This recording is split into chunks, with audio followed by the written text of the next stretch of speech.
Welcome to the Women in My World podcast. I'm Shari Rigby. Do you need some inspiration in your life to keep walking in your faith as you step into your calling? The Women in My World's guests will impact you as they share their triumphs and their tragedies through the art of storytelling as we discuss the world today and how they are influencing it. The show is dedicated to women who put their faith into action by tackling critical real life issues that will change and impact the world. I am excited to share the mic with celebrities, authors, influencers, trailblazers, and world changers as they dig deep into how they overcome by leaning into Christ. Kate Battistelli is living proof that God can and will use anyone if they're willing to be used. She's the author of the bestseller, The God Dare, Will You Choose to Believe the Impossible? And Growing Great Kids, Partner with God to cultivate his purpose in your child's life. She's mom to Grammy Award winning artist Francesca Battistelli and Mimi to her 6 children. Kate experienced infertility, miscarriage, and abortion at 18 and 4 failed adoption attempts, which all wreaked havoc in her own life. As a young actress in New York City, Kate had a life-changing experience going from understudy to starring as Anna in the Broadway National Tour of The King and I, opposite Yul Brynner for more than 1,000 performances. Kate and her husband laid down their careers in the Broadway theater world in answer to their first God Dare, moving out of New York City and into a life of homeschooling and home business. She's married to her husband, Mike, and lives in Franklin, Tennessee. She blogs about food and faith. Kate is also 1/3 of the popular Mom to Mom podcast, Bridging the Generation Gap with a biblical example of mentoring in every season of motherhood. Welcome, my guest and friend, Kate. Hi, Shari. Thank you so much for having me on today. Hi, how are you? I'm doing well. Good. Just life is good. Good. I am so excited to see you. And I just know that this conversation is going to just impact so many women who are listening to the podcast today.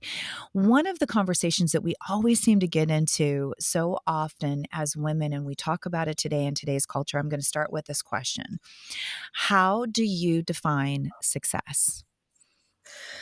Gosh, I think success is knowing what God has called you to do and doing it, not being afraid to do it, Mm. stepping into your calling. I think that's success, whether it's being a mom, being, a movie star, being a writer, being anything, whatever that thing is, being faithful to that and doing it.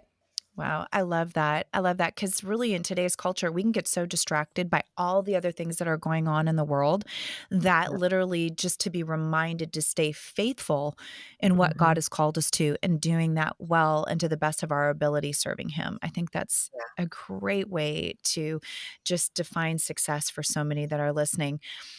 I think that some of the really fun topics, I don't know if they're fun, I should say, but some of these interesting conversations that we get into is talking a little bit about the journey that God has taken us on. What does the journey look like for each one of us, right? And how do we relate? And so I was wondering, if you would share a little bit about the journey that you've been on. You've had some very exciting times in your life. God's obviously done multiple things through you.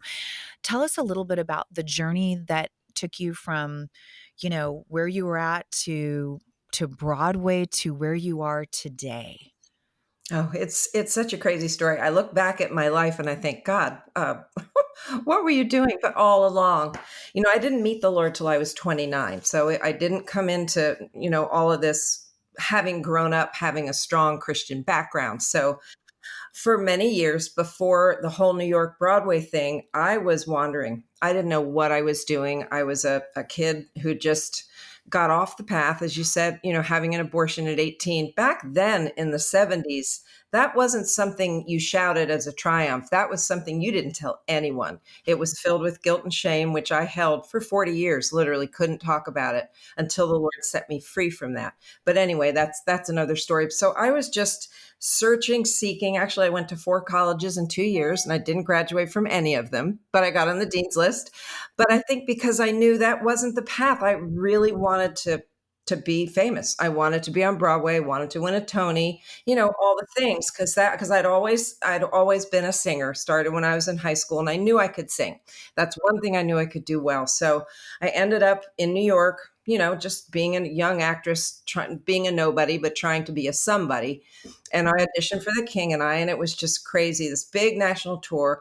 I got cast as the understudy, which is interesting. And I got to go on about a couple months into the run of the show. The leading lady got sick. She had pneumonia. So I was called on to jump in one night. I got to the theater at 7:15. I had no preparation, nothing. It was just, she's sick, you're on. And I thought, oh boy, my life flashed before my eyes in that moment. But I went on for 2 weeks. It was great. I did a good job. Yul Brynner was happy with me. But then the leading lady came back. So I went back to the chorus. Well, about a month later, I get a call from the producers telling me that Yul Brynner has bought out the leading lady's 2-year contract and he wants me in the part. I was at 26 years old. It made no sense. I mean, understudies, that sometimes they get to go on, but they never take over. They always bring in somebody from New York or LA. So I think today, if that were on Instagram, that would be a crazy thing. Back then, there was no social media. But anyway, it was just a huge plum to fall in my lap. And I just thought, wow, this is amazing. So I ended up doing the show. My husband joined about 6 months later. Well, he wasn't then. I met him, and he came in as the associate conductor. And quite literally, we fell in love across the footlights because I could see him conducting. I thought, ooh, he's cute. We got to find out about him. But we met, fell in love, got married. And then it was after we got married in 83. I was with the show almost 3 years, about 1,000 performances, like you said, was just crazy time. But we got married in July of 83. And then about 9 months after that, actually March 31st, 1984, we gave our hearts to the Lord. And that in itself is a crazy, crazy story, but I won't go into the whole thing. But we gave our lives to the Lord. A year later, had our daughter, Francesca. And about a year after that, we were new Christians, still living in New York, still pursuing fame and fortune. But we started to get this sense, this strange sense that I don't think this is what God has for us. We both were sensing this. And we were young Christians, so we need to get some prayer. We needed confirmation. We needed somebody to say, you're not crazy. So I kind of associate it with Abraham, how God just called him, leave everything and go to a land that I'll show you. I'm not going to tell you, but you just follow me. And we thought, okay, Lord, we're going to drop this. We're going to, which everyone thought was crazy, because when you're doing well in your career, you don't walk away from it. But God said, lay it down.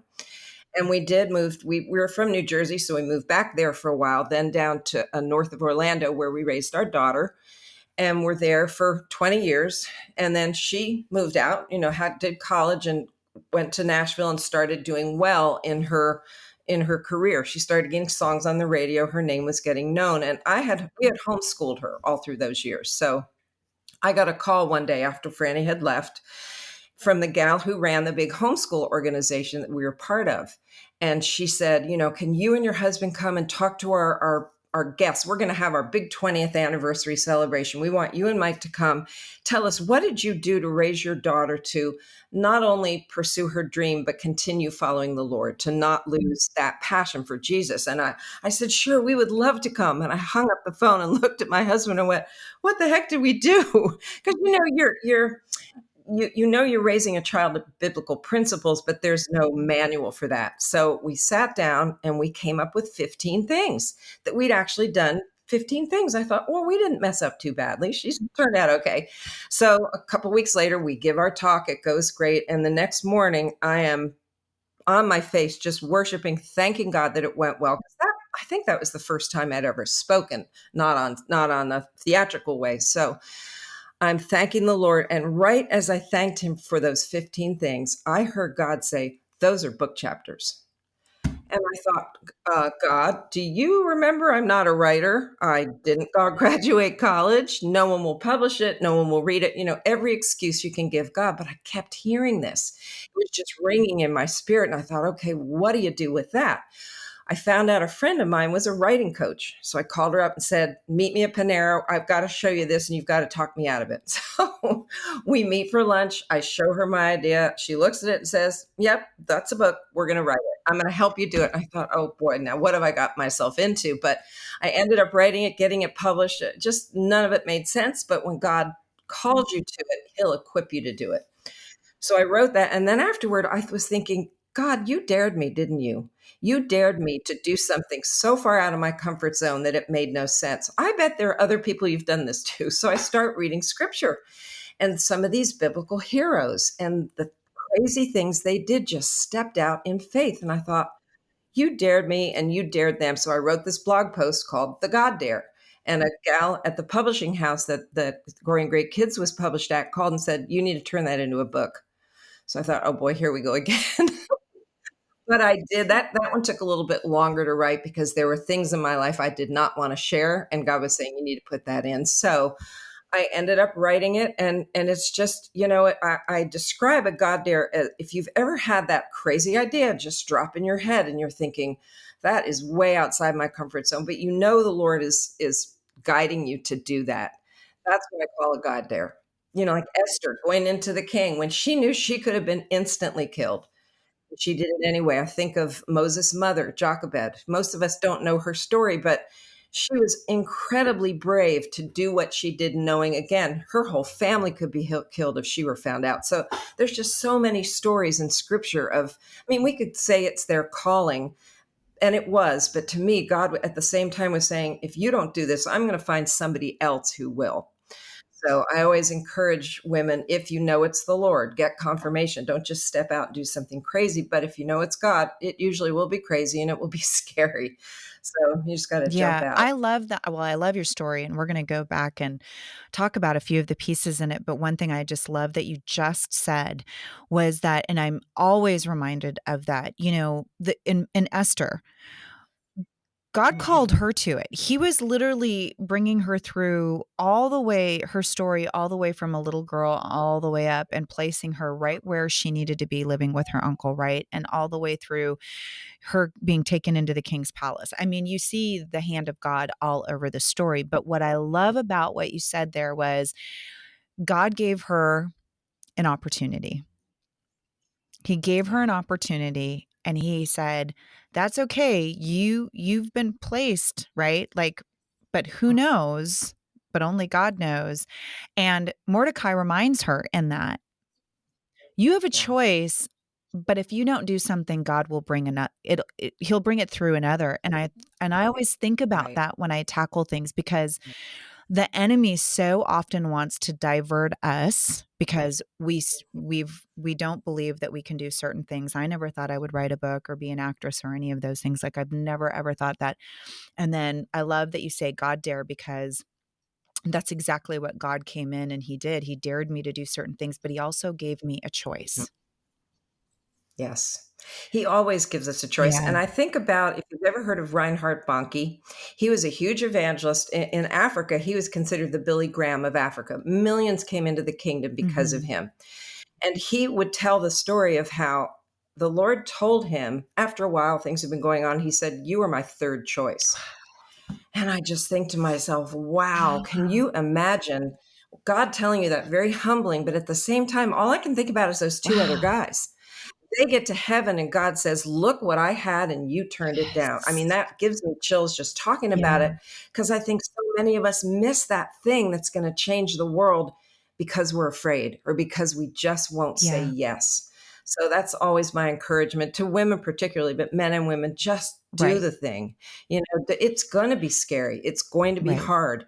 It might be life threatening. He might be calling you to be a missionary in a country where they Mm. kill Christians. Mhm. We don't know. I know some people that are involved in that world, and it's frightening. It needs a lot of prayer, but imagine what you're going to receive when you get to Ab heaven. There absolutely. are books in heaven, and I know I missed a lot that was written in my Mm. book, and I'm determined I'm not going to miss another thing in my life. I'm going to do what he's telling me to do, no matter the Yeah, no, risk. I love that. I love that. I was talking to a group of women last October in Michigan, and what God kept laying on my heart were these different women in the Bible, and everybody from Mary to Sarah to Esther, and really it was about this inherent risk.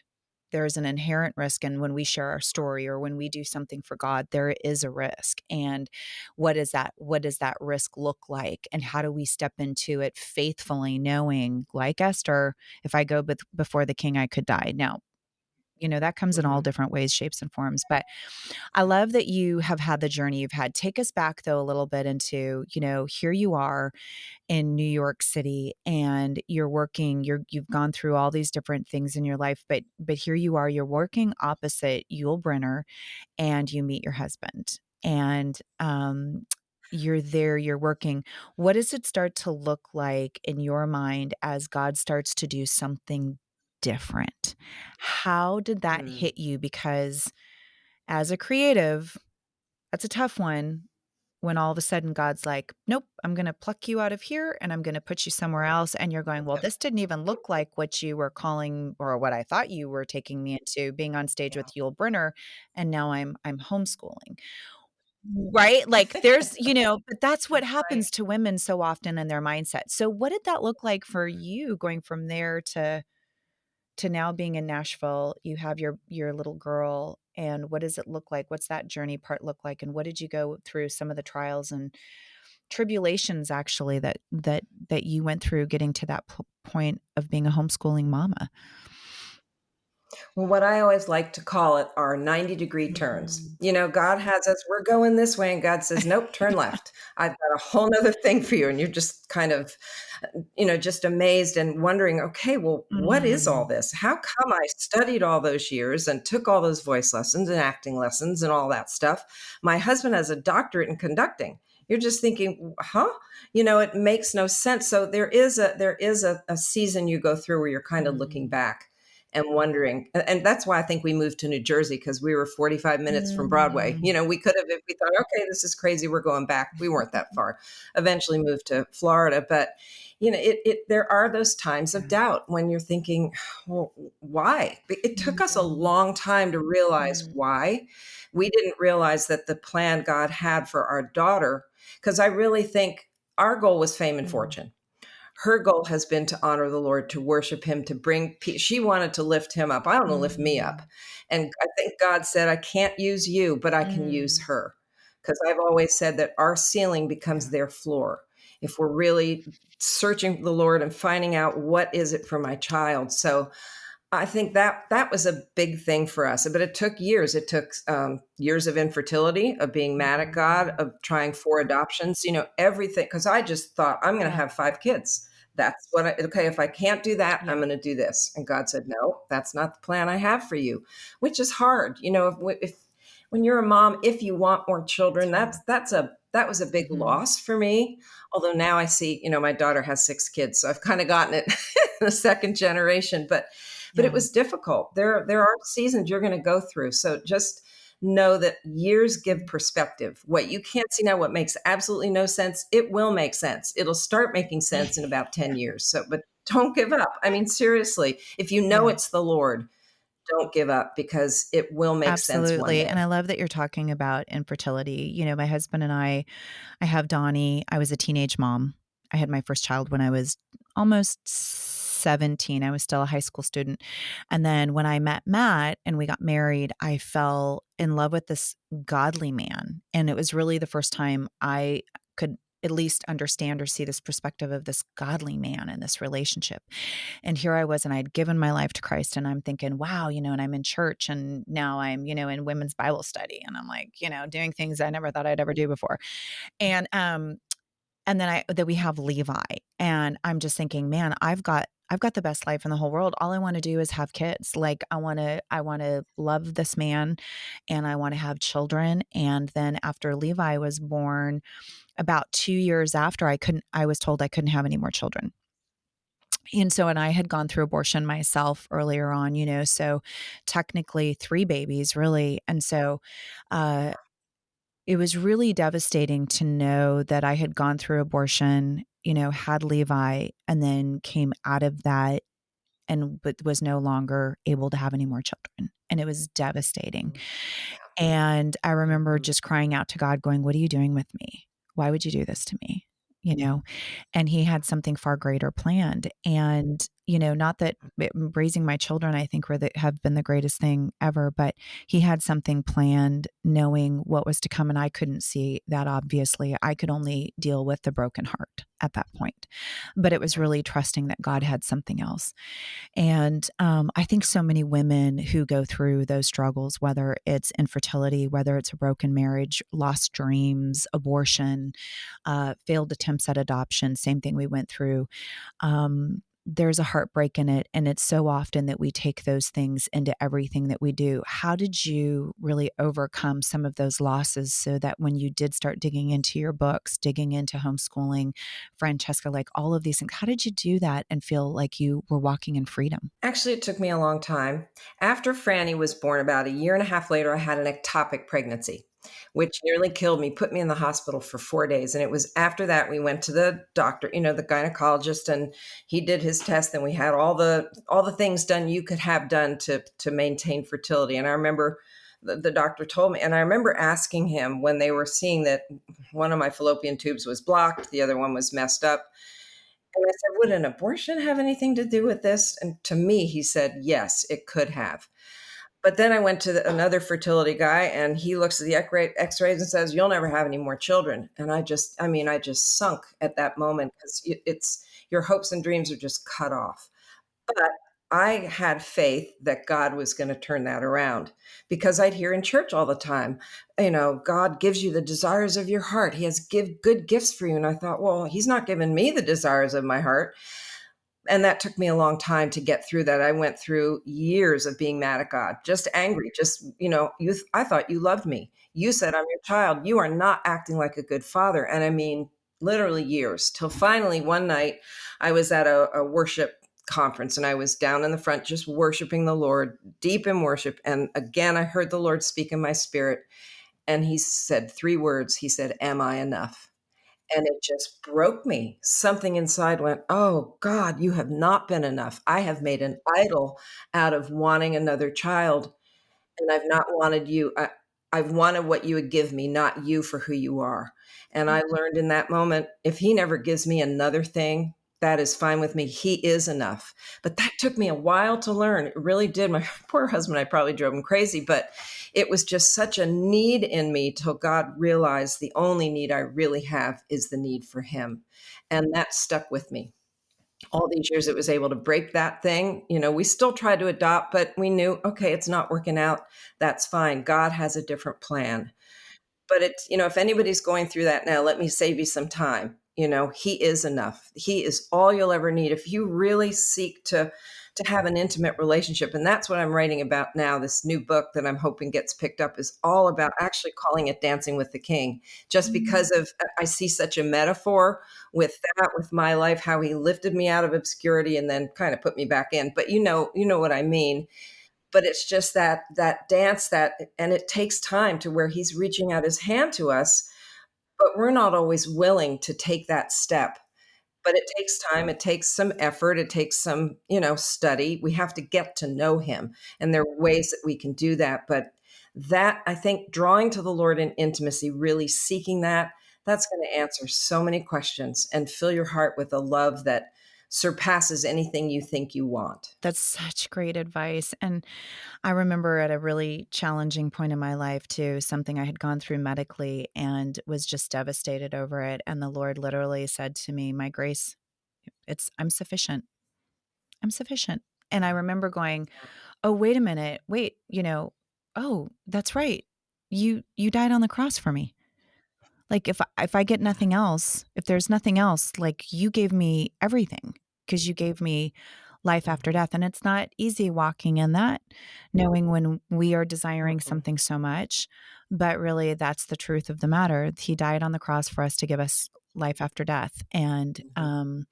it's just, that's beautiful how you explain that. And I do hope that anyone who's listening that's going through this, leaning lean into the Lord and don't lean on your own understanding, really, and really seek him. He Yeah. wants us to walk in freedom. We're the ones that keep putting the burdens back on. He wants us to walk in freedom. Um, Something, and I love the title of the book, and I think it's beautiful, and I can see it immediately with, the dance we do with Jesus day in and day out. Talk a little bit about when I was going through a Bible study. It was actually about King David, and the thing that was so powerful to me was the one of the questions in the study at the time was, "What if you were here only to pour into your children, to the next generation of what God has in store for them so that you could lift them up and empower them to do what God's called them to do?" I was like, wow, that is huge. So, talk a little bit Mhm. about your journey with homeschooling with Francesca. You said she seeks God, she's honoring him and all of those things. There's a lot of mamas out there that are homeschooling right now and they're trying to just go, I got to get through every day to do this. How do you encourage them? How do you give them some advice? Well, it's hard. It's a lot of work, but I think raising your children to know and follow the Lord, if that's what God has called you to, just give that 100%. That's a wonderful calling, and I wish more of us realized how precious that is. How these are the kids that are going to run this world, this crazy world that I didn't grow up in. It was so different even raising Franny. I don't think Facebook came in until she was 18. So we had none of that distraction, none of that influence. So, I mean, it's a matter of, I think, I always tell parents that you have to live what you have to, they have to see in you what you want them to live. They have to see you acting authentically. What they see is how they're going to be. I always say that how do I say it? Well, I can't remember now. But anyway, they're following you. They're looking at you. Is my dad being authentic? Does he have integrity? Are my parents the same people on Monday as they say they are on Sunday? It's modeling the attributes you want them to have, the godly attributes, being honest, being kind, if you don't want them to watch bad stuff, don't watch R-rated movies at home. So things like that, well, I know what it is now. It's what you model, they will follow. So you have to model what it is to be a good Christian, to be a not a good Christian, but just a person who loves and honors the Lord and will do anything to follow him. And I think Franny saw that in us, that we really were who we said we were when we went through some really tough times, when my husband could have handled things very differently, but she saw him, even to our loss, saw him handle it with integrity. That had an impact on her. And I think that's the only thing we can really do as parents. Just be authentic, be who you say you are, and let them see this is what living a Christian life means. This I is love what it's that. Yeah, all because we about. all go through our struggles. That's for sure. I'm assuming that going through the struggles and all the things that you've journeyed through your books, those times and those situations have really impacted how you focused on writing, how you write these books now. Talk to us a little bit Yeah. about, some of the peaks and valleys that you've gone through writing. I mean, I don't know about you, but I've had multiple times when I've been in the middle of writing something, I'm like, I don't know what I'm doing. I don't know why I'm doing this. And I quit. I'm quitting. Oh my gosh. It's so easy. Or you read something that somebody else has read and Yeah, go, I don't exactly. even I know know. I'm why I like, did they bother. just She is describe such that a good so writer. beautifully? And I don't have any words for it. I know. It's crazy. It's a journey. You look at that blank page and it's terrifying. But for me, the writing thing came out of the blue. I always loved English. I journaled. My husband said, you can write a good letter. So I knew I could write, but it was never a passion until Yeah. God made it a passion. And he gave me something else after Franny was gone and I was in the empty nest years. I realized God has more for us. And I like to call that the after party, because we think we're done. Okay, well, now what do I do? I've raised these kids all these years. They're gone. My house is empty. There's no laundry to do. There's no chaos. What am I supposed to do now? Well, mom isn't your only name. There are other things God has for you. And that's a time where you need to really pray, figure out, okay, what else am I supposed to do? Because Yeah. this isn't just it, and dig in, find out. It could be anything. It could be run a marathon or start a business or go back to school or become a missionary or start a ministry, whatever it is. Let the Lord show you. It may not be the day after they leave, it may be in a couple of years, but let him show you what Yeah, is no, that that's so next good. It's step. funny because I think I love the in King when King Solomon says like there in Ecclesiastes, it says there's a season for everything. And it's like there's a season for Mhm. everything that we have in our lives, everything that God is calling us to. And we just don't know what it all looks like, but there's a season for everything. And I do think if we just sought Yeah. after the Lord more and just really dug in to say, what is it that you have Right. for me? Whether it's whatever it might look like. I mean, it might be, I had a girlfriend that went back to college to become a nurse at, I don't know, I think she was, 49 years old. And, now she's running a huge medical facility. And it's like, we don't know those things unless we seek the Yeah. Lord and take a step in faith that He's got the next season of our life, and walking through it. So before we go, tell us a little bit about what's next. We hear that there's a new book. I can't wait to read this. I can already see it. Tell us what's next for you and how people can come alongside and support you through this process and just keep up with you. Sure. Yeah, the next book hopefully will be coming in the next year or two. You never know with the publishing world, but if you think of it, just pray. Get a good publisher that wants to publish it. But you can find me on Instagram, Facebook, Twitter. Just it's always Kate Battistelli, so it's easy to find. My website, katebattistelli.com, and both my books are on Amazon, so you can get them there. And I think particularly the God Dare will really bless you, just because it will push you a little. Sometimes we need somebody to come along and go, just do it, just get out there. So, that's where I am, just continuing to write, be a Mimi, 6 little babies. So that's wonderful. And, God has blessed me. That blows my mind. I look back and see that's really a nice gift you gave me, Lord. And, all from one child. She is very Yes. prolific in many Yes. ways. Yes. So, and I don't know, there might be I more. l I love it, I We'll see love what it. comes. Well, that definitely, we never know, and look what he's given you through her, so that's a beautiful thing. I keep telling my boys the same thing. I'm like, "Okay, just be prepared. I need as many children that you all can bear." So, hey, you keep them, start Keep them coming. let's make this happen. So, anyway, but I just love that. And I love just having this conversation with you. And thank you so much for joining me today and all the women in my world. And thank you for inspiring them and encouraging them through your walk and your journey. Oh, thank you, Sherry. I appreciate being on here and, look forward to seeing you next time you're in town. I would love that. I love that. I love that town. Love that town. Well, I would love to say thank you to our audience today and all of our viewers and our listeners. Make sure to go on Edify, Spotify, Apple, download The Women in My World. You will be inspired, encouraged, and empowered through the conversation. And go ahead and share it with somebody that you know. We believe that it will go out there and continue to be fruitful. So, thank you to our sponsor, Edify, for believing in us, and thank you for being a woman in our world.